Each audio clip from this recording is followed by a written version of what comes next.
Hey guys, this is Jake from Stay Fun. Aiden and I have been talking, and we've determined that there's not an electrical hookup for our trailer there. So we're gonna work on that this episode.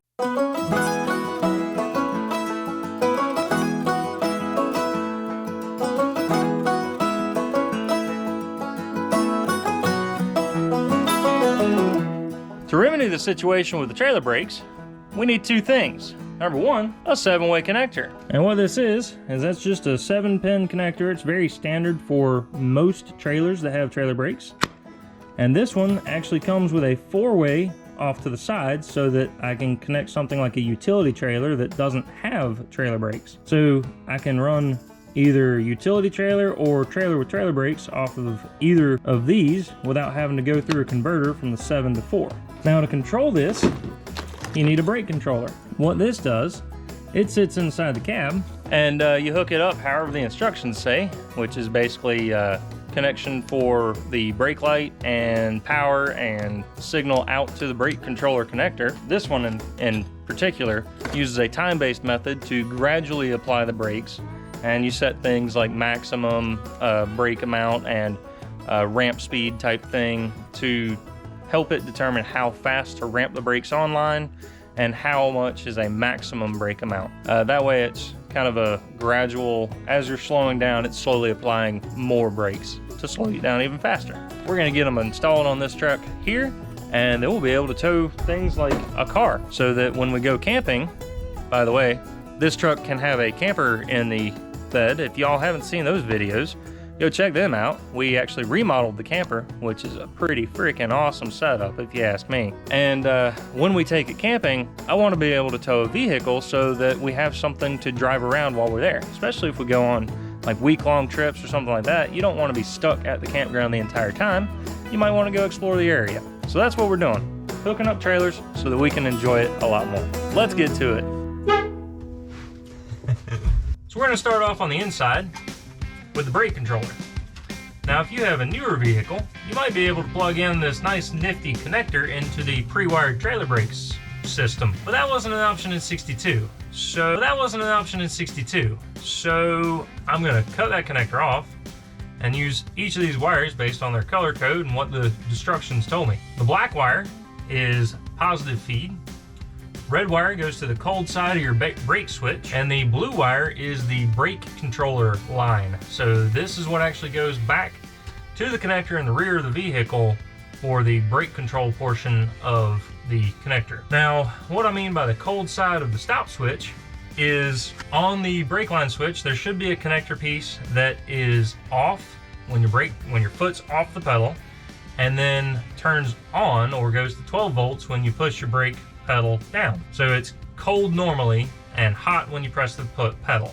The reason they specify that is because newer vehicles will actually have a pin that is hot when your foot is off the brake and cold when your foot's on the brake. So if you hook it up to the wrong one there, your brakes would work in reverse on the trailers. And that's not something you want. What we're gonna do is we're gonna figure out which pin I need over here. This is an older brake switch, so it doesn't actually have the hot when foot is off the brake and cold when foot's on the brake, but it does have a hot all the time that's feeding the switch itself. So we need to figure out which of the two wires on my brake controller are what I need. All right, so right there is the brake switch I'm talking about, and you can see there's two wires connected to it. This orange colored one, which I'm betting is probably the hot, and then this white colored one, which I bet is the cold side of the switch. And how we're gonna confirm that, I'm gonna take this multimeter.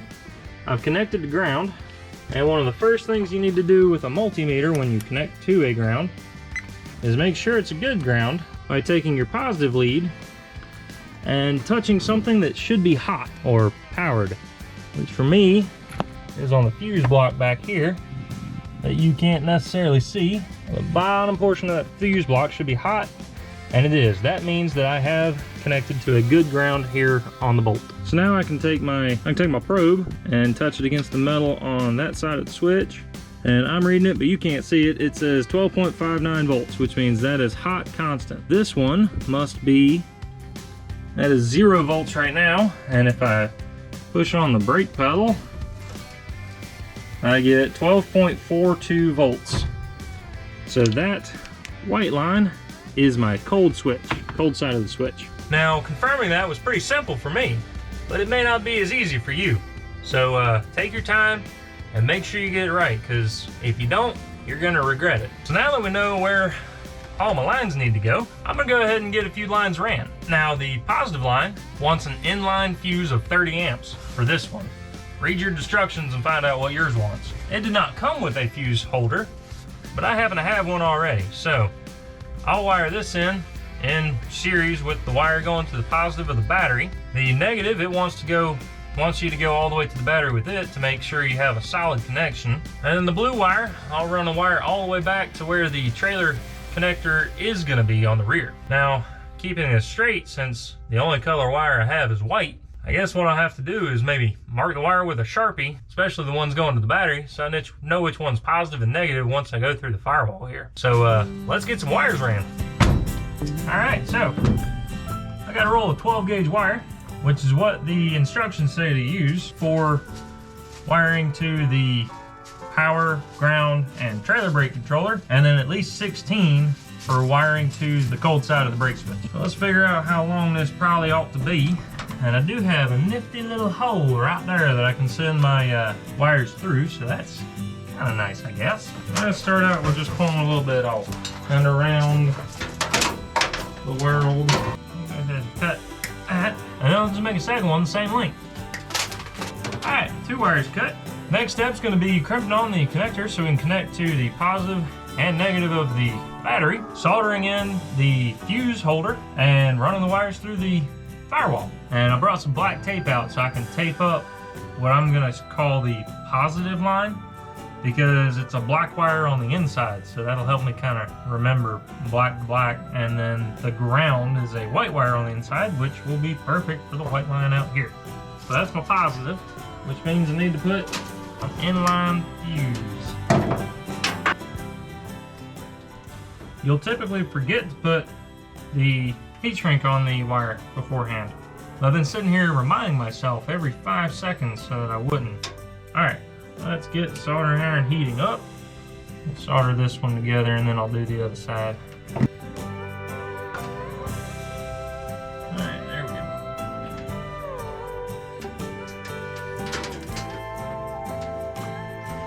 All right, let's see if I can get y'all a close-up of the heat shrink tubing, because I know that's pretty cool looking. Or at least I think it is. All right, one thing I definitely don't want to do right now is I don't want to hook it up to the battery yet, because if I did that, then I'd be playing with hot lines on the inside when I'm trying to connect it all up to the brake controller. So for now, I'm just going to take them and kind of hook them around the battery. That way I don't pull too much inside, and it's still not connected, and it's in the location it's supposed to be eventually. We'll stuff these to the inside, then we'll run the wire that goes back to the connector. Alright, so I looked up the wiring diagram for the 7-way connector, and I need a positive 12-volt supply, and I need the line from the brake controller. So I'm going to run 2 wires back, one from the battery up here and one from inside the cab. There's one wire that's entirely too long, so that'll work. There's one. That one should be plenty long for the brake control line. So what we're going to do is we're going to take one of these. I'm going to take this one, we'll do a single line of black tape. This is going to run from the blue wire on the controller to the blue wire on the connector. And I need to make sure that I label the other end with that same single line of tape. There we go, blue wire marked. Now this other one is going to be our positive. So on this one, we're going to make it a nice large area of black tape. That ought to be enough. No mistaking these two, right? We'll get those ran up from the rear here all the way to either the battery or inside the cab after I go play with Oliver and Aiden. Well, I think that can work. Hopefully you get a good shot of like Aiden laying there. What do you think, bud? All right, so I got my wires ran in here.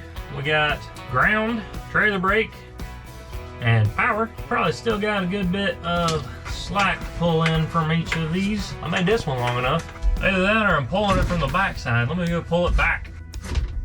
All right, wow, that's actually a lot more reasonable. That's like what I had before. So I've got them into the cab now. I was trying to figure out where the best place to position this is, you know. I got to thinking, right through here might be pretty annoying with my knee. So maybe, that's pretty good. I like that location. There's a bolt here already. I could drill this hole out a little bit more and bolt it there. Put the other screw into the other side. I pull on my park brake. Let me get up here a little bit. Oh, let me get some leverage on that park brake lever. All right, so if that's there, it's not gonna be in my way from my knee or anything. Now pull that park brake lever. Whew, we're still not hitting. I think that's what I'm gonna go with. We're gonna pack that bolt out right there, drill my hole out on my mounting plate, put the bolt back in, and that's gonna be the mounting location. But first we need to get some wires connected. So we'll take these three, and I've already kind of routed them to this location. I'll clip these wires off, hook these in where they need to be, solder them all, heat shrink them. The red wire, I'm gonna tap into that white wire there. It's real close, so that's easy to do. I think that'll be good. So I just need to drill a hole a little bit bigger on this side. So this bolt will go through it, then we'll get it mounted. We'll get the wiring done on the rear. Then we'll be able to hook up the wires to the battery. I'll take this butt connector. So you stick the flat end into that. All right, so I got that on the solid wire and stick that into the other side. And I take my pliers, crimp down on that metal. That should provide us the hot when braking. We'll wire up the rear and then we'll be able to hook it up and test it. So this hitch actually has a little tab welded on here. I don't know if that's normal for whatever style hitch this thing is or not. That's the right size for that to fit right there. It's even got the holes already drilled. So I got some mounting hardware and we're just gonna mount it right there. Because why wouldn't you? We'll get those tightened down. Then we'll start worrying about the wiring. That looks like a pretty good location to me for a 7-way and 4-way connector. Now all I gotta do is get all these wires hooked up to these and whatever else they're supposed to go to. All right, so we have the 2 wires that we ran down here. One of them is a 12-volt positive. The other comes from the brake controller. And those will go to the black wire for 12-volt positive and blue wire for the electric brake controller connector. This purple one I'm gonna zip tie up until I get a reverse light connected. The white wire, we're gonna get a connector on it and we'll just bolt it to the frame somewhere that has good continuity as a ground location. And then I've got a connector that I'll plug into here and I can wire to these wires up here. I'm gonna have to figure out which one's what based off of what it's plugged into. Kind of hard to tell, it's a little bit old. But based off of what I've got connected already, this yellow black one goes to the park lights. This is connected down here to my tag light, which means this other light, or this other wire that goes over to the right hand side of the truck must be the right turn / brake light. This black wire goes to a connector that I use up at the top for park lights, which means the reddish colored wire must be my left turn / brake lamp light. So those are the 3 I need to connect. I gotta figure out how I'm going to comfortably cut them, solder them, and all that stuff. All right, cool. Now I'll set this down on here. We're gonna take this brown wire from there, tie it in with the other 2. Now we'll put a little ball of solder on there. Tug test, good to go. We'll slide that heat shrink up over top of all 3 of them wires there. Now what did I say? Green was right, yellow was left. So we'll take the green one. So let's see. This is the one that goes to the right hand side that is not park. So we'll go ahead and take it. Now let's see, green, come here. These 2 together real quick and then we'll tie them to the source. And we'll put the heat shrink over those 2 wires. So this yellow wire here, strip that guy down. We'll get that one soldered in. All right, passes the tug test. Let's shrink it down. Well, that there, I'll do it. And now let's get this, number 1, get this plugged in. Oh, there we go. Now they got plugged it back in. We ought to be able to take these, zip tie them up there, keep them from dangling too much. I guess all we got left to do is plug it in at the battery and then get a trailer hooked up to test it.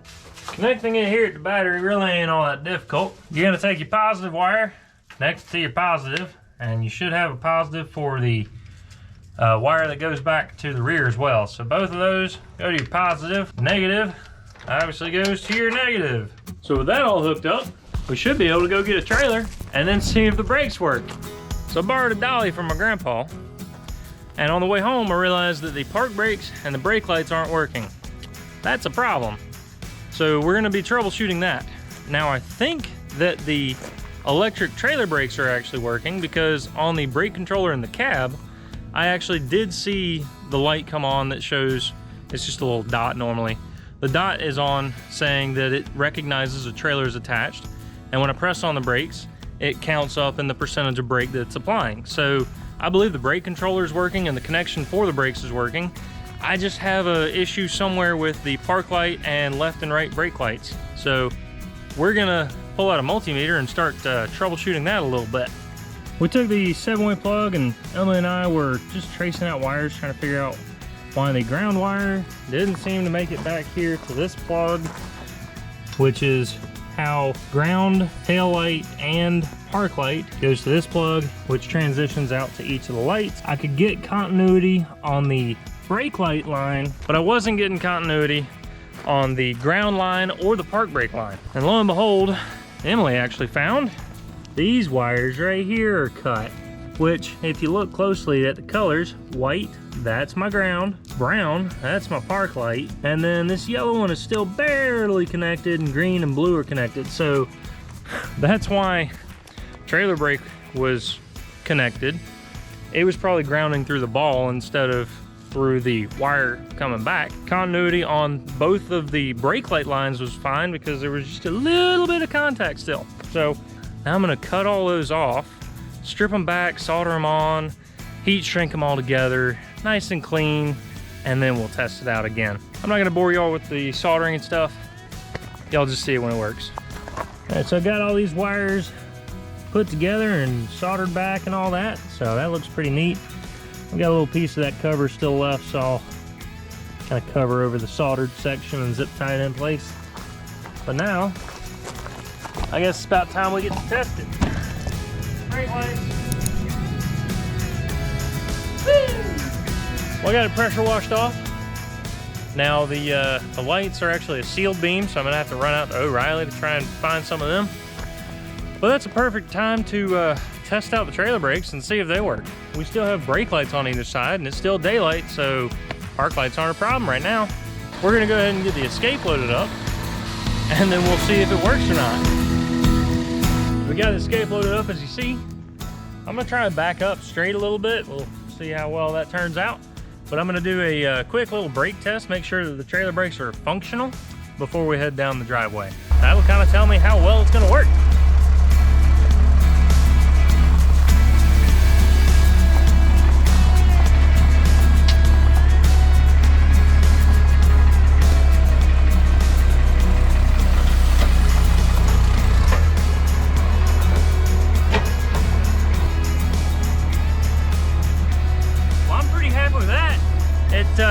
It was definitely braking pretty hard, because when I turned it off, I could feel it kind of pulling back on me. So I'd call that a success.